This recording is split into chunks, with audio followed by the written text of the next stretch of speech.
For more than a year, the Holzers in Maryland had been looking to adopt a dog. And then came the news that everyone in the family would suddenly be staying home. We'd been thinking about it, but my husband and I both work full time, and we just didn't know how we'd manage, integrating a puppy into our family and house training the dog. And I just thought, wow, we got to do it now. Through Lucky Dog Animal Rescue in Washington, D.C., they brought home 2-month-old Georgie, who quickly became a member of the family.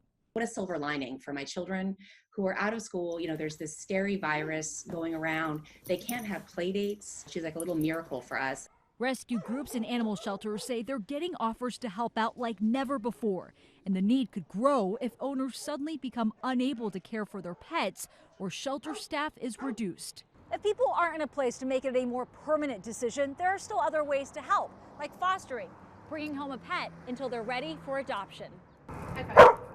Sarah Brasky is the executive director of Foster Dogs, Inc., placing thousands of dogs each year in New York City homes. We're actually flooded right now with people who are interested in fostering. Through virtual adoption events, her group and others nationwide have been working nonstop to get as many pets into homes as possible. There are shelters around the country that are mobilizing in ways that they've never done before, where they're saying it is so urgent that we get all our animals out of this facility and be able to take in new animals and be able to get these animals into safe places, because we don't know what the next weeks, days are going to bring.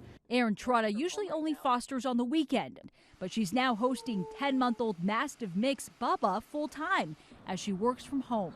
It's been something that has definitely made a difference in my day-to-day life. Just having someone who's there for me, someone to keep me entertained, make me laugh. It's certain companionship in uncertain times. Nancy Chen, CBS News, New York.